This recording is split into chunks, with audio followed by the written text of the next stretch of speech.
गांव में संपत कपटा नाम के दो चोर रहते थे, जो दूसरे गांव में जाकर चोरियां करते थे, लेकिन अपने गांव में बहुत शरीफ बनकर रहते।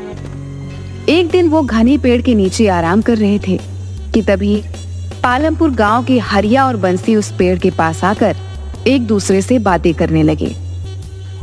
अरे बंसी भैया, सुना है कल मुखिया जी की बेटी की बारात शहर से आ रही है, क्या तुम्हारे पास दावत आई है क्या? हाँ हाँ हरिया भैया, मेरे घर तो आई है, तुम्हारे घर पर आई है क्या? अरे कल खुद मुखिया जी मेरे घर पर आए थे और मुझे पूरे परिवार सहित दावत कहकर गए हैं। सुना है मुखिया जी अपनी बेटी की शादी बहुत धूमधाम से कर रहे हैं, कल 21 तरह के पकवान बनेंगे खाने में। मैंने भी कुछ ऐसा ही सुना है। हरिया भैया, मेरे तो मुंह में अभी से सोच सोच कर पानी आ रहा है। अरे मैं तो आज शाम से खाना ही नहीं खाऊंगा, ज्यादा भूख लगेगी तो पूरे 21 पकवान ही पेट भरकर खा लूंगा। हाँ। अरे बंसी भैया, भावनाओं में बहकर कहीं ज्यादा मत खा लेना, वरना पेट खराब हो जाएगा। क्या फायदा पूरे 21 पकवान के स्वाद के चक्कर में तुम्हें 21 दिन भूखा रहना पड़े। बात तो तुम बिल्कुल सही कह रहे हो हरिया भैया। वैसे कुछ भी कहो, आसपास किसी भी गांव में आज तक ऐसी शादी का इंतजाम नहीं किया गया जैसा कल मुखिया जी अपनी बेटी की शादी का कर रहे हैं। अरे भाई, लड़का कलेक्टर है, मुखिया जी ने इस शादी के लिए अपनी पूरी 10 बीघा जमीन बेची है और वो सारा पैसा शादी में ही खर्च कर देंगे। चलो हरिया भैया, अभी से तैयारियों में जुट जाते हैं। बंसी भैया, मुखिया जी के साफ साफ आदेश है कि समारोह में अच्छे और ढंग के कपड़े पहनकर आने, नहीं तो उनकी नाक कट जाएगी। इसीलिए कल हम दोनों को अच्छे कपड़े पहनने। सही कहा तुमने, मैंने तो पहले से ही शहर से अपने लिए एक कोट पैंट सिलवा लिया था। चलो अब चलते हैं। इतना कहकर वह दोनों वहां से चले गए। उनकी बात सुनकर संपत और कपटा, जो कि पेड़ के पीछे उन दोनों की बातें चुपके चुपके से सुन रहे थे, उनकी आंखों में चमक आ गई। सुना कपटा, पालमपुर गांव के मुखिया की बेटी की शादी कलेक्टर से हो रही है। इस गांव का नाम सुना सुना सा लगता है। अरे बेवकूफ, ये वही गांव है जहां पर कुछ महीनों पहले हमने जमींदार की बेटी के दहेज के आभूषण चुराए थे, जो शहर में बहुत महंगे बिके थे। याद आ गया, और तुमने उन पैसों में बेईमानी कर ली थी और मुझे मेरे हिस्से से कम पैसे दिए थे। याद आ गया। अबे मेहनत भी तो मैंने सबसे ज्यादा की थी, तूने क्या किया था? हैं? सिर्फ बारात में खड़े होकर अंग्रेजी में लोगों से बस हाय हेलो कर रहा था तू तो। तुम तो कुछ कर ही नहीं रहे थे, हैं? गांव की लड़कियों से नैन मटक्का कौन कर रहा था भाई? अगर मैं चेतावनी नहीं देता तो तुम उसी वक्त रंगे हाथों पकड़े जाते, और साथ में मैं भी। हाँ। अबे वो सब छोड़, कल उसी गांव की मुखिया की शादी है। सही कहा तूने संपत, इसका मतलब मुखिया ने खूब दान दहेज का प्रबंध भी किया होगा। अरे जब 21 तरह के पकवान खाने में बनवा रहा है तो बेटी के लिए सोने के आभूषण कितने महंगे महंगे बनवाए होंगे, हैं? हमें किसी भी कीमत पर उन आभूषणों को चुराना होगा, समझा? लेकिन कैसे, अगर हम दोनों पहचान में आ गए तो? तूने सुना नहीं, वो दोनों बेवकूफ क्या बोल रहे थे कि शादी में अच्छे से अच्छे कपड़े पहनकर आना है। अबे हम दोनों के पास अच्छे कपड़ों की कोई कमी है क्या बे? बढ़िया सा ब्रांडेड कोट पहनकर चलेंगे, कोई शक नहीं कर पाएगा, समझा क्या? और मौका देखकर मुखिया की बेटी के आभूषण वहां से लेकर चंपत हो जाएंगे। चलो गांव चलकर अभी से तैयारियां करना शुरू कर देते हैं। लेकिन हमें बहुत होशियारी से काम लेना होगा संपत भैया, क्योंकि हम दोनों कुछ महीने पहले ही उस गांव में चोरी करके आए हैं। अबे कुछ नहीं होगा, सबसे पहले तो अभी हम दोनों अपने गांव चलते हैं। पूरे 1 महीने से हम दोनों गांव में नहीं गए। सारे गांव वाले समझते हैं कि हम दोनों शहर में कोई बहुत बड़ा बिजनेस करते हैं। कपड़े तो पहन लें। ये बात तो मैं भूल ही गया। चिंता मत कर कपटा, हम दोनों ने अब तक न जाने कितने गांव और शहर में चोरियां की हैं। आज तक हम दोनों पकड़ में नहीं आए। अरे पकड़ना तो बहुत दूर की बात है, आज तक हम दोनों की थाने में तस्वीर भी नहीं लगी। इतना बोलकर संपत जोर जोर से हंसने लगा। उन दोनों ने अपने बैग में से शहर के कपड़े निकालकर पहन लिए और अपनी मोटरसाइकिल स्टार्ट करके अपने गांव पहुंच गए। वह दोनों अपने गांव पहुंचे ही थे कि तभी गांव की 2 व्यक्ति घसीटा और बल्ली ने उन दोनों को घेर लिया। कैसे हो संपत भैया? मैं तो ठीक हूँ घसीटा, तू बता, अब तो तेरी पत्नी तुझे घसीट घसीट कर नहीं मारती ना? तुम भी कमाल करते हो संपत भैया, तुम्हारी मजाक करने की आदत अब तक नहीं गई। क्या करें घसीटा, तुझे देखकर ही मजाक करने का मन होने लगता है। तेरी शकल ही कुछ ऐसी है यार। अरे वो सब छोड़ो संपत भैया, ये बताओ, मैंने सुना है कि शहर में मेट्रो रेल बहुत अच्छी बनी है।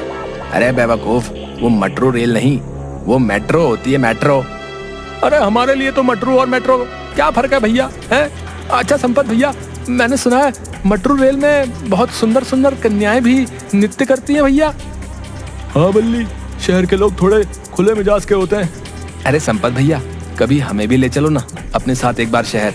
हम भी एक बार अपनी आंखों से मेट्रो रेल का नजारा कर लेंगे और इसी बहाने अमिताभ बच्चन जी का घर भी देख लेंगे। अबे बेवकूफ आदमी, मेट्रो ट्रेन दिल्ली में है और अमिताभ बच्चन का घर मुंबई में है। ये क्या बात कर रहे हो संपत भैया? हम तो पिक्चर में देखे थे कि अमिताभ बच्चन मेट्रो रेल में सवार होकर अपने घर जाता है। अरे वो पिक्चर होती है बेवकूफ, अब मैं तुझे कैसे समझाऊं? यहाँ से निकल ले, नहीं तो ये दोनों उल्टी सीधी बातें करके हमारा दिमाग खराब कर देंगे। ठीक है बल्ली और घसीटा, हम दोनों चलते हैं। अगली बार हम तुम दोनों को अपने साथ शहर जरूर ले जाएंगे हैं, और तुम्हें मेट्रो रेल जरूर दिखाएंगे हैं। इतना कहकर संपत और कप्ता वहाँ से चले गए। कप्ता संपत के घर के नजदीक जाकर बोला, 1 घंटे बाद मैं आपको आपके घर पर बुलाने आ जाऊंगा, तैयार है ना? क्यों, तू घर के अंदर नहीं आएगा क्या? अबे मुझे पागल कुत्ते ने काटा है क्या जो मैं तेरे घर पर आऊंगा? तेरी पत्नी कम सीआईडी ज्यादा लगती है यार। जैसे ही तेरे घर के अंदर घुसता हूँ सवालों की बौछार शुरू कर देती है। मुझे तो समझ में नहीं आता संपत कि तू अपनी पत्नी को झेलता कैसे? धीरे बोल कप्ता है, धीरे बोल, कि इसने अगर सुन लिया ना तो वो मेरी बैंड बजा देगी यार। कप्ता हंसते हुए वहाँ से चला गया। संपत ने जैसे ही अपने घर के अंदर कदम रखा, उसकी बीवी कजरी ने उसे देखकर टर्राना शुरू कर दिया। आ गए कलेक्टर साहब, बहुत जल्दी याद आ गई तुम्हें अपनी पत्नी की। सही सही बताओ, 1 महीने कहाँ मुंह काला कर रहे थे तुम? कजरी, मुझे आए हुए अभी 5 मिनट भी नहीं हुए कि तुमने टर टर करना शुरू कर दिया। अरे इसी वजह से मैं यहाँ पर नहीं आता, बताओ। तो और क्या करूं, तुम्हारी आरती करूं? कितनी बार कहा है तुमसे कि मुझे भी शहर ले चलो, लेकिन नहीं, मुझे ले जाने के नाम पर तुम्हारी नानी मर जाती है। अरे उन्हें तो मरे हुए सालों हो गए। मैं अब तुम्हारी एक नहीं सुनूंगी। इस बार मैं तुम्हें तुम्हारे दोस्त के साथ अकेले नहीं जाने दूंगी। मैं भी तुम्हारे साथ शहर चलूंगी। गांव वाले मुझसे तरह तरह के सवाल करते हैं कि आखिर तुम्हारे पति शहर में ऐसा कौन सा बिजनेस करते हैं। कितनी बार कहा है तुमसे कि शहर में हमारा कपड़ों का व्यापार है, अच्छा खासा मकान है। तो उस मकान की एक फोटो ही दिखा दो पतिदेव। आज तक तुमने तो उसकी एक तस्वीर तक नहीं दिखाई। मुझे तो लगता है तुम जरूर कुछ उल्टा सीधा काम करते हो शहर जाकर। बकवास बंद कर कजरी, कुछ देर बाद मैं यहाँ से चला जाऊंगा। अच्छा ये बताओ, शहर से मैंने जो तुमसे चांदी के छल्ले मंगवाए थे वो लाए क्या? जब देखो चांदी के छल्ले, चांदी के छल्ले। अरे पिछली बार ही तो तुझे लाकर दिए थे, वो कहाँ गए? वो सब मुझे नहीं मालूम, वो मुझसे खो गए। अब मुझे दूसरे चाहिए। मुझे क्या पागल समझ रखा है कजरी? हैं? सीधे सीधे ये क्यों नहीं कहती कि जो मैं शहर से तेरे लिए चांदी के छल्ले लाता हूँ तू वो अपने घर वालों को दे आती है? खबरदार जो अपनी जबान से मेरे घर वालों का नाम लिया। नहीं तो क्या कर लेगी तू? अभी और इसी वक्त अपने भाइयों को बुलवाकर तुम्हारा मुंह लाल करवा दूंगी। मत भूलो 6 भाई हैं। पिछली बार की मार याद है ना, कैसे उन्होंने तुम्हें मार मार कर तुम्हारा मुंह सुजा दिया था। मेरा दोस्त कप्ता बिल्कुल सही कहता है। पता नहीं मैं तेरे जैसी औरत को कैसे झेल रहा हूँ भाई। खबरदार जो तुमने उस कलमुहे करम जले दोस्त का मेरे सामने नाम लिया, निठल्ला कहीं का। उसकी तो आंखों में ही छिछोरापन झलकता है, छिछोरा कहीं का। बस कर कजरी, अब मेरा और ज्यादा दिमाग खराब मत कर। पति थका हारा आया है, पानी को तो तूने पूछा नहीं, उल्टा भाइयों से पिटवाने की धमकी देने लगी। जा जाकर मेरे लिए 1 गिलास पानी लेकर आ। संपत की बात सुनकर कजरी पैर पटकती हुई वहां से चली गई। थोड़ी ही देर बाद कप्ता संपत को बुलाने आ गया और दोनों पालमपुर गांव चले गए। अगले ही दिन बड़ी चालाकी से संपत और कप्ता शहर से आई बारात में शामिल हो गए। संपत आहिस्ता से कप्ता से बोला, बहुत होशियारी से काम लेना कप्ता, और हाँ, ओवर एक्टिंग करने की बिल्कुल भी जरूरत नहीं है। याद है ना पिछली बार तेरी ओवर एक्टिंग की वजह से हम दोनों फंसते फंसते बचे थे। चिंता मत करो संपत भैया, इस बार ओवर एक्टिंग बिल्कुल नहीं करूंगा। इस बार ऐसी एक्टिंग करूंगा कि यहाँ से चोरी करने के बाद हम दोनों सीधे मुंबई जाएंगे। और मुंबई में जाकर क्या करेंगे? अरे फिर फिल्मों में काम करेंगे और क्या। ये बकवास बंद कर कप्ता और काम पर ध्यान दे। मैं जरा इधर उधर देख कर आता हूँ कि मुखिया ने गहने कहाँ पर रखे होंगे। चल काम पर लग। इतना कहकर संपत वहां से चला गया। और कपटा बारातियों में शामिल होकर बाराती होने की एक्टिंग करने लगा। तभी वहां पर मुखिया बारातियों का हाथ जोड़कर स्वागत करने लगे।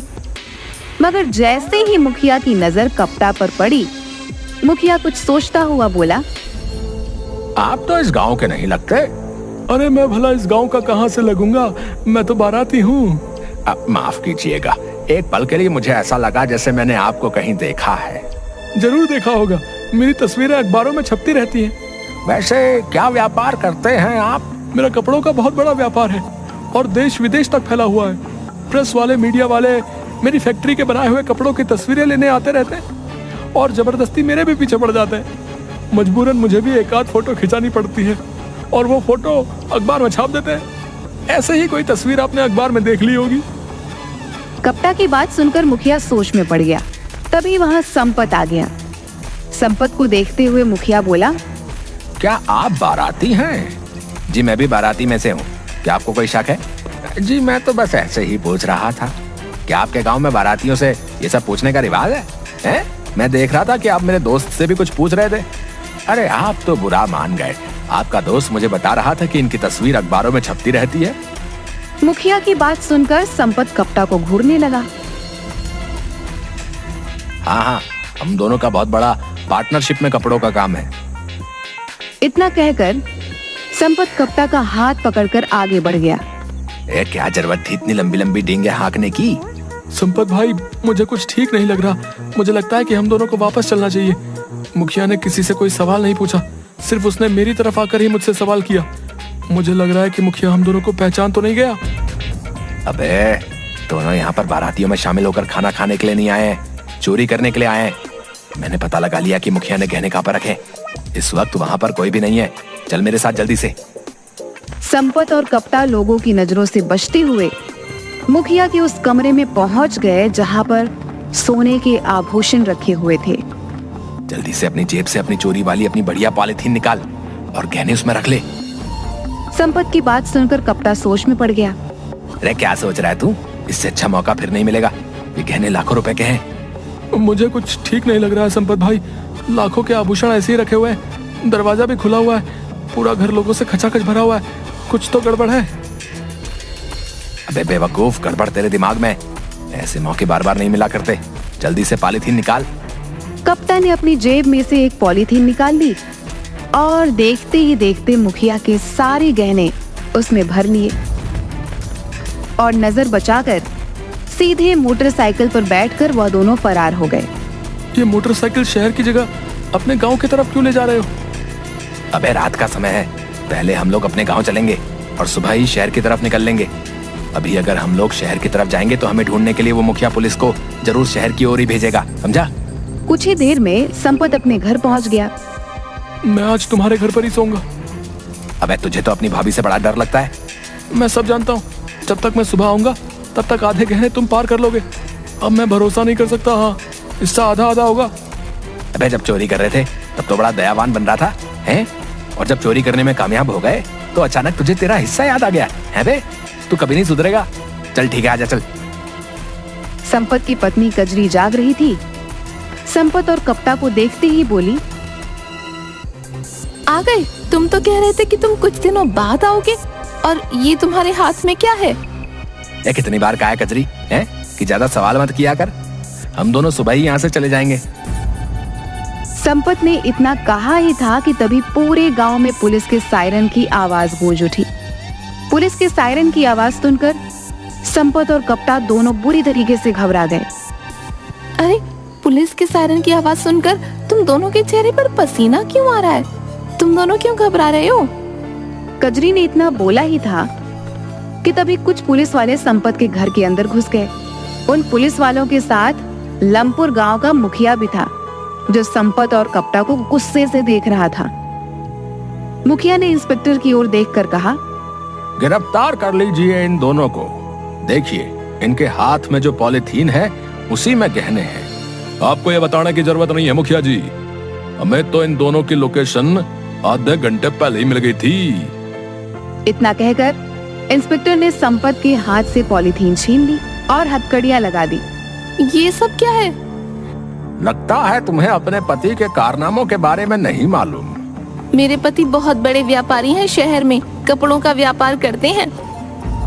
ये कोई कपड़ों का व्यापार नहीं करता, बल्कि ये और इसका साथी दोनों मिलकर चोरी करते हैं। इतना कहकर मुखिया संपत और कपटा की ओर देखकर बोला, तुम दोनों सोच रहे होगे कि आखिर मुझे कैसे पता लगा कि तुम दोनों यहाँ पर छुपे हो, हैं? चाहता तो मैं तुम्हें उसी वक्त पकड़वा सकता था जिस वक्त तुम मेरी बेटी के गहने चुरा रहे थे। अरे हम तो तुम्हारा कल से ही गांव में आने का इंतजार कर रहे थे, समझे बेटा? क्या मतलब? पिछली बार तुमने जो जमींदार के घर पर चोरी की थी ना, हम तब से ही तुम लोगों के ऊपर नजर रखे हुए थे। हमें यकीन था कि तुम मेरी बेटी की शादी में जरूर आओगे, इसीलिए हमने गांव में आसपास सभी जगह ये खबर फैला दी थी कि मैं अपनी बेटी की शादी बहुत धूमधाम से कर रहा हूँ। मुझे पता था कि तुम मेरी बेटी के गहने जरूर चुराने आओगे, इसलिए मैंने पहले से ही इंस्पेक्टर की मदद से गहनों में जीपीएस ट्रांसमीटर लगवा दिया था। तुमने जैसे ही गहने चुराए हमें पता लग गया, लेकिन हम सब देखना चाहते थे कि आखिर तुम दोनों हो कौन और रहते कहाँ हो। हमें माफ कर दीजिए, हम आइंदा कभी चोरी नहीं करेंगे। वो तो तुम वैसे ही नहीं करोगे, क्योंकि जेल में तुम कोई चोरी कर ही नहीं पाओगे। इंस्पेक्टर ने संपत और कपटा को गिरफ्तार करके जेल में भेज दिया। अगले दिन संपत और कपटा की सारी हकीकत सारे गांव में पता चल गई कि वे दोनों शहर में बिजनेस नहीं बल्कि चोरियां किया करते थे।